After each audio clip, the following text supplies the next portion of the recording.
cheating, bribes, bans, penalties, prison, and drivers burning alive. All were caused by one man.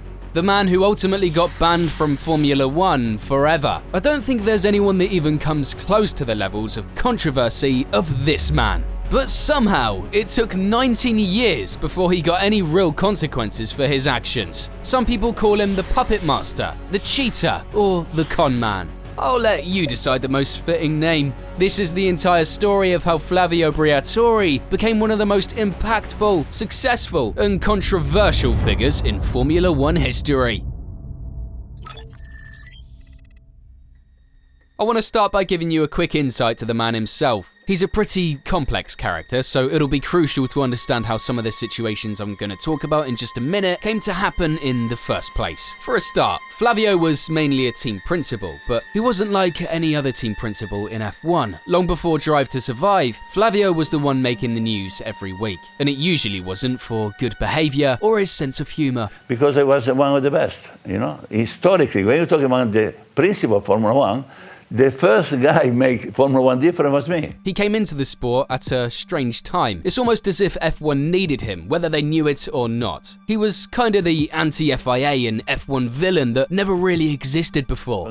Because everything was manipulated by, I don't have any problem to tell, by the president of the federation, because the guy never liked me from the day one. And nobody knew how to deal with him. You know, the way Günther Steiner was always on camera when he was team principal at Haas. Too greedy, last year for 2 points, I would have fucked the whole paddock, so hopefully we can get some more. Speaking his mind and throwing people under the bus. Well, that was Flavio, except with a lot more controversy and a lot of cheating thrown in for good measure. He thought of it more like bending the rules, but I can assure you he didn't just bend. He completely shattered them. And what's even crazier is that he walked away from nearly every situation without any real punishment. So how the hell is that even possible? Before I get into the specifics of it though, let's throw it back a few years. The Italian was born near Turin, and in the early parts of his life had no involvement in motorsports or Formula One at all. His parents were teachers, and even though Flavio's grades in school were worse than Alpine's race pace, he ended up getting a diploma in land surveying. He also ended up never using that diploma, as he started working as a ski instructor and restaurant manager before opening his own restaurant a few years later. Now, his first venture was an absolute disaster. He got the restaurant into crazy debt, and it was forced to close down as quickly as it opened. Good start, Flavio. Anyway, he didn't give up and started working in insurance, property, and on the Italian stock exchange in the 70s. He even worked as an assistant to Italian businessman Attilio Dutto, who owned a relatively big paint company. But it wasn't your usual assistant job. No, this one had a much more interesting and violent twist to it. The rumors say that Dutto was associated with the Italian mafia, but you can't trust rumors, especially with the agendas and biases of the media. I think you've probably seen how many Formula One channels and websites spread misinformation with stories that lack important context and verified sourcing. The content they produce is often generated for increased clicks and financial incentives, and you end up not knowing what to believe. If you felt this way, I have too, and here's why I'm excited to be working with Ground News. Ground News gathers news from over 50,000 sources around the world and provides a comprehensive overview of each story, including a visual breakdown of the bias, reliability, and ownership of the sources. Let's take a look at a recent story on how arrests have been made in a plot to blackmail Michael Schumacher's family. When looking at the story, we can see it's been covered by 60 news outlets. This story is quite well spread, and it's been covered by pretty much everyone, with 28% of the coverage from left-leaning sources, 38% from sources in the center, and 34% of coverage from sources that lean right. Now, if you scroll down, you'll see every article about the recent blackmailing, but most importantly, you can compare and see the differences between how the left and right covers the same story. The left emphasizes the legal repercussions the suspects face, noting both fines and prison terms, while the right focuses on past threats and incidents of blackmail. Ground News is a game changer when I'm researching for these videos. It can be so easy to get sucked into one narrative or another, and Ground News has helped me see every side so I get the full picture. Ground News has helped me with F1 news, but it's a whole other ballgame when it comes to politics, as narratives from the extremes of both sides have exploded with social media. Ground News has been the only way for me to burst media bubbles and actually keep critical thinking alive whilst getting the necessary news and information. and not just ignoring it like it used to. This is exactly why I'm excited about partnering with Ground News. As you guys know, I only promote products I actively use and believe in. So if you would like to try it out for yourself, you can head over to ground.news/dailyfuelup. First link in the description. And I've gotten you 40% discount on the Unlimited Access Vantage plan,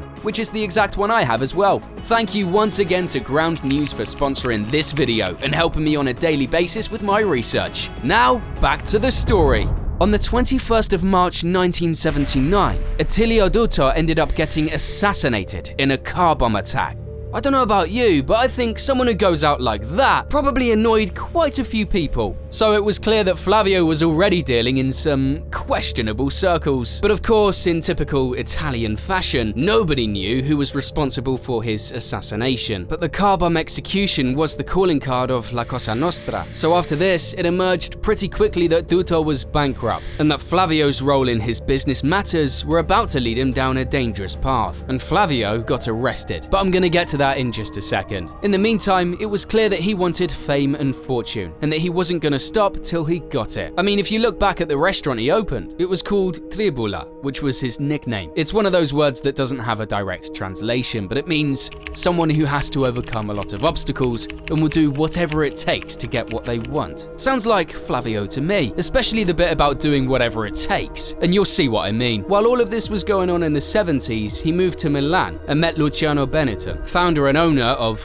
you guessed it, Benetton. Keep in mind, at this time, Benetton was just a clothing company, but it was about to become something a whole lot greater. Before I get into the whole Benetton F1 era though, something pretty big happened in Flavio's life. Remember the car bomb and his job working with Duto? Well, this was linked to him being given 2 prison sentences for fraud. Yep, before F1 even knew who he was in deep shit already. And he didn't just commit fraud once, he did it a lot. It's pretty funny how ridiculous this next bit sounds, but it's true. He was involved in high-profile scams in rigged casino games using fake playing cards. I mean, fake playing cards. Really? I guess you have to start your criminal career somewhere. He launched an appeal, the first of many in his career, and got his sentence reduced to 14 months. But that still wasn't acceptable for Flavio. So when he got the news that he had to go to prison, he ran away to the Virgin Islands to avoid being locked up. Somehow, this actually worked. So he never went to prison and ended up living on the islands as a fugitive. He only moved back to the EU after both of his convictions were dropped by amnesty. He was getting lucky already, and he hadn't even entered F1 yet. Whilst he was kicking it back in the Virgin Islands, he stayed in touch with his mate Luciano and opened a store for Benetton in the Virgin Islands. It's brilliant the way that's legal, isn't it? The brand absolutely exploded in popularity at this time and grew to over 800 stores in the US alone. That's an absolutely insane accomplishment in just a few years. So how the hell did it manage to grow so quickly? Well, Flavio had been made director of Benetton America's operations and started putting in work on the marketing side of the business. And he was good at marketing, like seriously good, but also seriously controversial. It's not hard to see why some of these caused a huge stir. I mean, imagine seeing these in the 80s. There was no one else doing this sort of thing. So, right or wrong, it shot them into the limelight and equated to a lot of profit. We didn't have big budgets for normal advertising in magazines or on TV, so we decided to do something very controversial that people would pick up on. 50% of people thought it was great and 50% thought it was awful. But in the meantime, everyone was talking about Benetton. So yeah, his plan was clearly working. Flavio obviously lived life by the motto, no such thing as bad publicity. And this just became more and more apparent as the years went on. At this time though, Flavio had secured an absolutely genius deal where he got a cut from all the franchising fees of any Benetton store he opened, as if he needed any more motivation. Anyway, it worked and the newfound growth made him very, very wealthy. But with Flavio, enough is never enough. The goalposts moved and new targets were already getting set. So with this in mind, he decided to keep moving up in the world. Luciano took Flavio to the Australian Grand Prix in 1988. This was his introduction to Formula 1, something he previously said he had no interest in whatsoever. But that all changed pretty quickly when he saw the dollar signs. They weren't right in front of him yet though. In fact, it was kind of the opposite. But he saw the potential of F1 down the line. But remember, this was 1988. The Benetton team was still performing badly.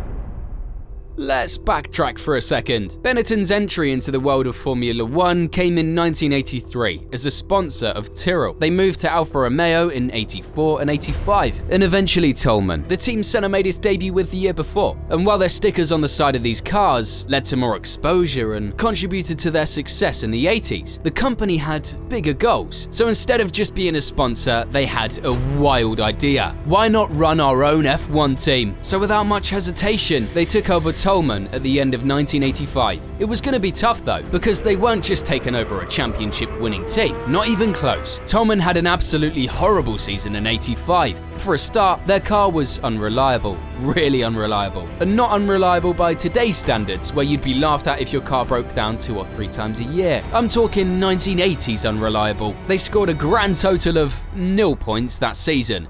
But that becomes less surprising when you realize they only managed to finish 2 races. Yep, out of 20 entries, they only saw the checkered flag twice. Those sorts of stats make Williams and Sauber, or Kick or whatever, look like a team of legends. So why would you take on a team that's so far gone if it was going to drain your resources, patience and money just to point it in the right direction? Well, Benetton had a few tricks up their sleeves and somehow turned it around faster than anyone could have imagined. Probably faster than they'd imagined themselves, to be honest. Because in 86 they were up and running as the Benetton BMW team, and if nothing else, their car looked pretty amazing. Even if you don't think so, you can't deny it looked different, and that's Benetton's motto. They were always different. They managed to back up their bold approach pretty quickly and won a race in their first year with Gerhard Berger. As Gerhard Berger wins the Mexican Grand Prix. Can you imagine a team doing that now? I can't either. But to be honest, Benetton's glory turned out to be short-lived. Who is Gerhard Berger?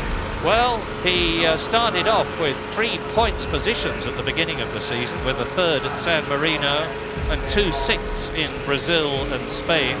He's flagged a bit since then because he's actually failed to finish in Monaco, Canada, and in Detroit and France. Even though they had a quick car and managed 2 pole positions, the unreliability carried over and was still plaguing them every single weekend. They retired 19 times, so it was clear they needed a change, and they needed it fast. They switched to Ford engines in 87, and by mid-season, the reliability was miles better, and they finished 5th in the championship. Not too bad. 88 was an improvement too, taking 3rd place by the end of the year, but 89 saw a few setbacks, and they slipped back to 4th place. This simply wasn't good enough for Benetton. They saw so much success outside of F1 and wanted to do nothing but replicate that on track. So with this in mind, the options were either to 1, shut down the team, or 2, take a different approach with someone new in charge. Luciano chose option 2, and the new captain steering the ship was going to be none other than Mr. Briatore.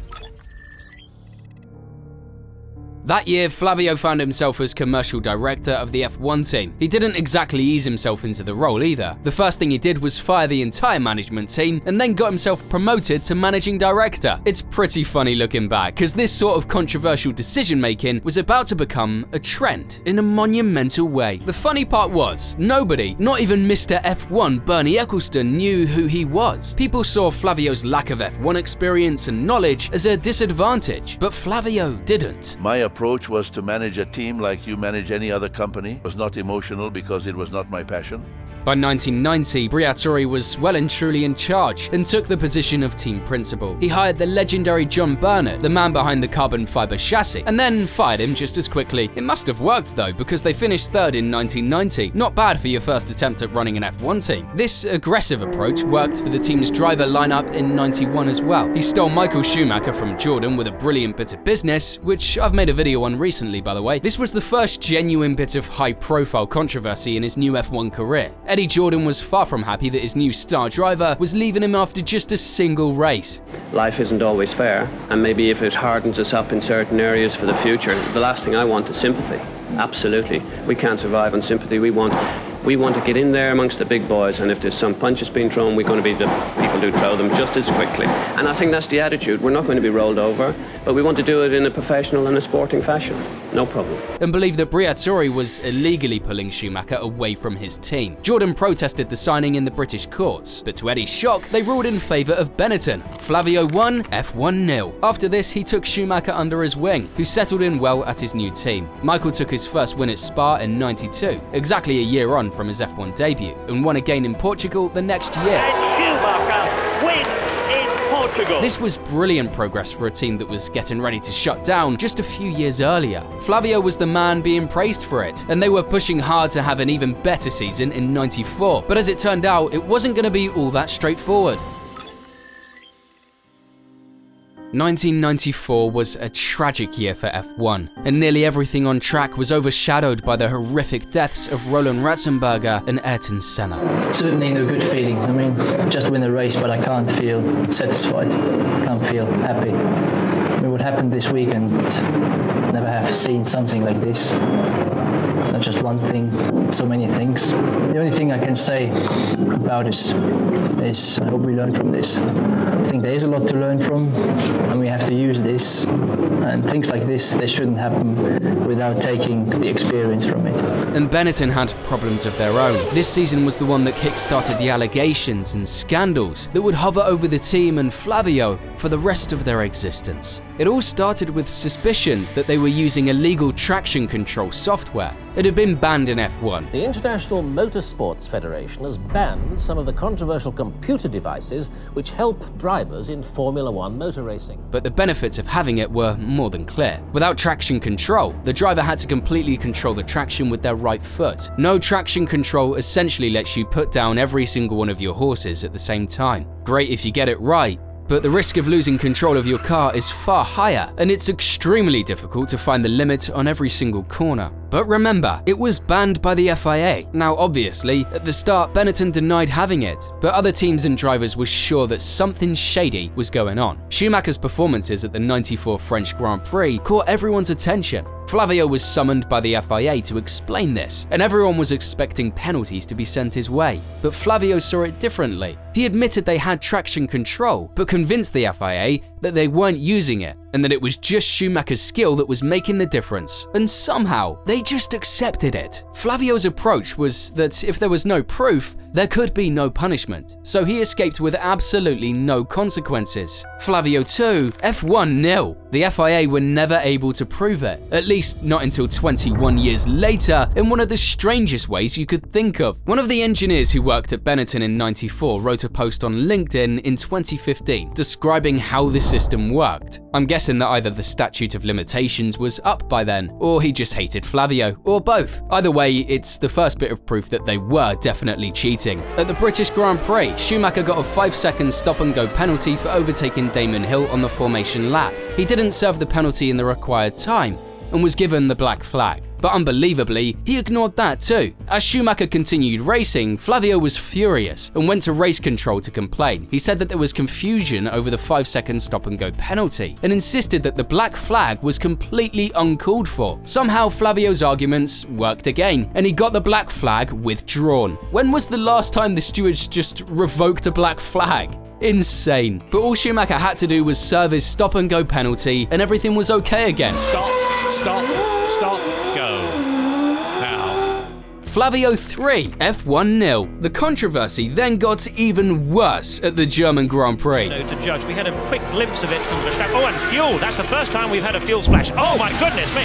Now, obviously, this wasn't Flavio nor Benetton's fault, right? Well, after the race, the FIA wanted to investigate what caused the fuel spill in the first place, and discovered that Benetton's fuel valve didn't have a fuel filter. This was, you guessed it, illegal, and allowed the fuel flow to be 12.5% faster than the rules stated. I've done the maths so you don't have to. It was saving Benetton about a second per pit stop. Flavio was summoned to the race control again, and it looked like he was finished this time. But somehow, after about 30 minutes in there, he walked out and again got away with it. He blamed the equipment and said that the company supplying the fuel pumps gave it the green light, that it wasn't his fault, and that it was just a coincidence their pit stops were faster. It was clear Flavio wasn't just good at reading in between the lines of the rulebook, but he was becoming damn good at making up his own rules too, without any sort of punishment. He just kept on getting away with it over and over again. Oh, and after that, Schumacher got disqualified from another race, this time at Spa because the car's plank tank was too worn. It looked like Benetton could have been running it low on purpose to gain an advantage, adding even more fuel to the fire. And it just kept on coming, because 2 weeks later, they got accused of using launch control. They were investigated even further for it, and were made to hand over the source code for their car's electronics. At the start, they refused an appeal, but eventually they had to do it. And this was bad news for Flavio. The FIA checked the black box from their car at the Imola Grand Prix. They discovered hidden functionality in their software for launch control, meaning Schumacher would have been able to make lightning-fast starts off the line. But they, again, had no evidence that it was actually being used in races. How stupid can they be? Allowing anything to be added to your car as long as you don't use it. Yeah, of course, it's just there for show.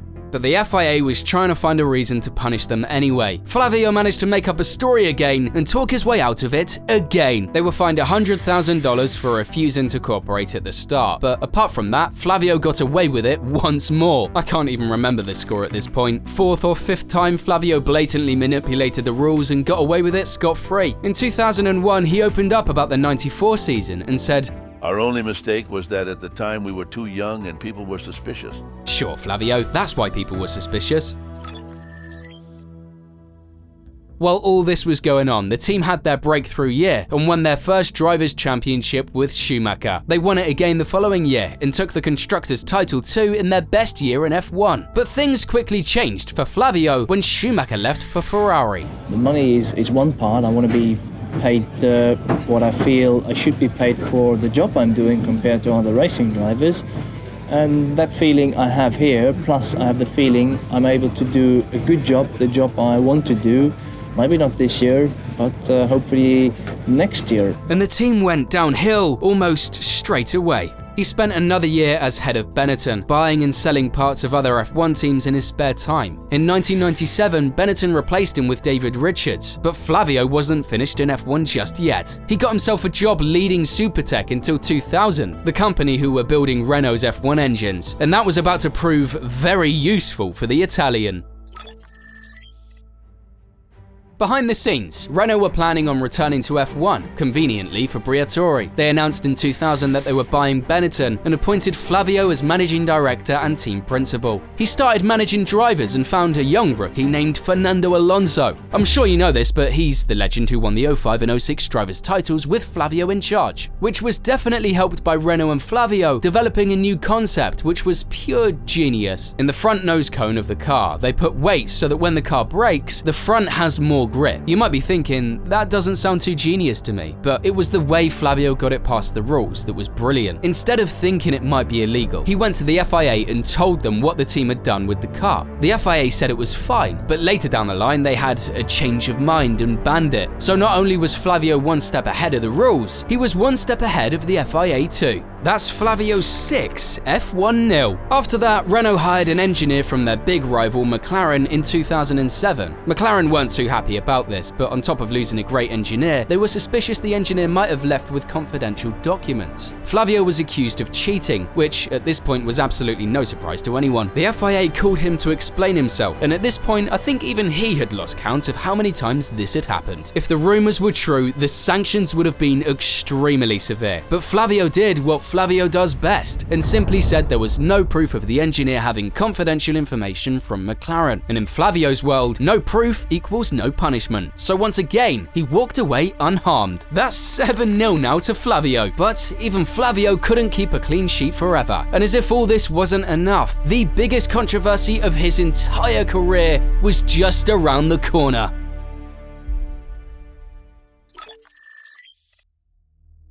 Alonso left Renault at the end of 06 and joined McLaren. At the same time, Renault started going downhill rapidly. They won a grand total of 0 races in 2007. Alonso fell out with McLaren and moved back to Renault for 08, and Flavio was keen to get the team back to the front. It was nearing the end of the 08 season, and Renault had only scored 1 podium at the German GP. Piquet crosses the line then, second for Renault. Good for him. At this point, Flavio was desperate for either Piquet or Alonso to win a race, but he knew they had to do something special. Think outside the box, maybe even outside the rules. On the 28th of September 2008, the Singapore Grand Prix took place, and it was F1's first ever night race. But it turned into the scene of the most controversial F1 moments ever. Welcome to the Singapore Grand Prix. Formula One's first ever night race. This is the Formula One of the 21st century. But this is a circuit where danger lurks in every corner. In qualifying, Alonso suffered a mechanical failure and qualified 15th. So when the Grand Prix came around, it wasn't a huge surprise to see Alonso try an alternative strategy. He was the first driver to make a routine pit stop, coming in on lap 12. But nobody thought twice about it. Just 3 laps later, on lap 15, the race took an unusual twist. Oh, big crash! That's Nelson Piquet! Conveniently, turn 17 didn't have a crane nearby. I say conveniently because it meant Piquet's crashed car was in an awkward part of the track, and it forced race control to deploy the safety car. Keep in mind, the safety car rules worked differently in 2008. Nowadays, of course, you get a cheap stop if you pit during a safety car, but back then, the pits closed under yellow, so it was the opposite. If you happened to pit just before a safety car came out, you hit the jackpot. The safety car would come out, the pits would close, and the pack would get bunched up, so you'd find yourself on new tyres and right behind everyone who hasn't pit yet. When the pits open again, your rivals would then come in, and you'd jump them all. By the time the race was restarted, Alonso was on fresh tyres and ahead of all the genuine frontrunners. He had a huge advantage. Perfect timing. He took the lead near the end of the race when the final few drivers pit, and he went on to win the race. Fernando Alonso coming through to take the checkered flag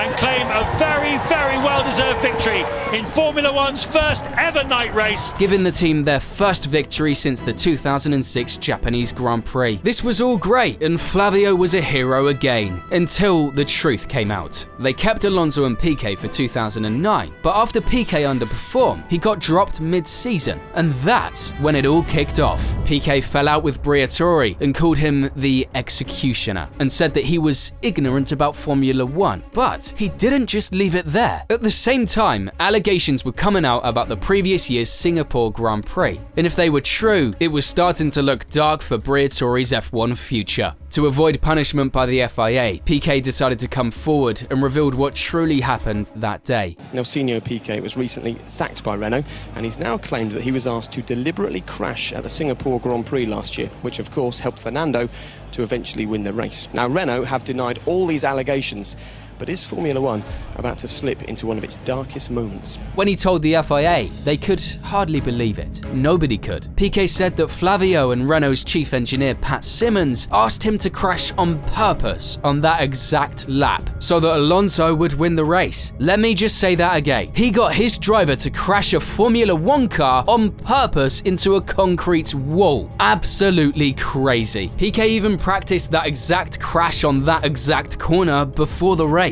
Looking back, it was painfully obvious, and I have no idea how he even got away with it for so long. Flavio and Simmons obviously denied all of this and said they'd take legal action against Piquet for making false and defamatory allegations. Defend ourselves in the World Council, and we don't want to talk anything regarding the accident of the Piquet in Singapore. What is possible to tell you is Renault and myself, we put a criminal plans to the two Piquet in the High Court of Paris for blackmail. But then, just 5 days later, Renault said they wouldn't contest it, and that Briatore and Simmons had left the team. Talk about controversy. Briatore said, "I was just trying to save the team." But last time I checked, fixing races isn't the best way of doing that, Flavio. Unsurprisingly, the FIA thought the same. In fact, they saw it as one of the worst events in F1 history, and finally decided to punish him. And the punishment was heavy. He didn't just get a slap on the wrist, or a fine, or even a disqualification from the race. It was a penalty like there had never been before. Flavio got banned from Formula One for life. The FIA said the reasoning behind the punishment was caused by Flavio initially denying it, even though there was endless evidence proving that he was guilty. They even considered banning the whole Renault team, but gave them 2 years probation instead, as they owned up to it quickly and forced Briatore and Simmons to resign. I think it was fair enough that Renault weren't banned, because something this dirty probably wasn't planned by a board of directors. It was just Flavio. But I want to hear what you think about it. Still, for Briatore, his F1 career was over. Or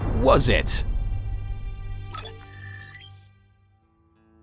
Flavio didn't think so anyway, and of course he decided to appeal. He said that he was distraught by the FIA's decision and sued them in France to try and reverse both the defamation and the ban. After a lot of back and forth, on the 5th of January 2010, the tribunal came to a decision, and it was in Flavio's favor. Somehow, he won the appeal. Yeah, seriously. To everyone's surprise, his lifetime ban was overturned. The tribunal said that the main reason they overturned it was because the FIA president Max Mosley and Briatore didn't get on at all. Basically, they thought Mosley was extra hard on our guy Flavio because of personal reasons. Guess that's 8-1 to Flavio.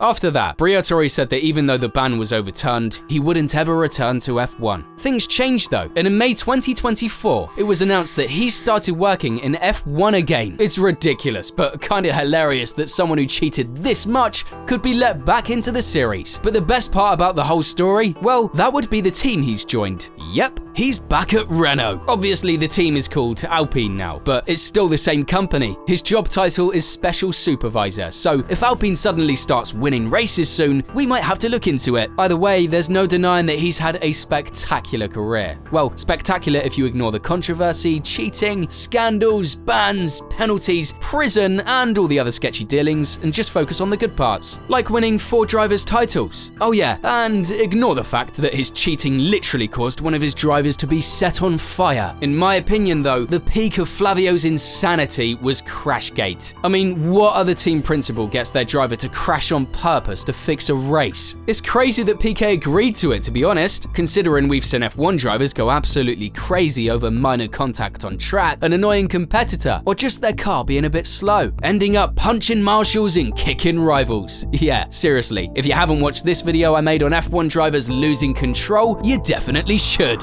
And as always, thank you for watching.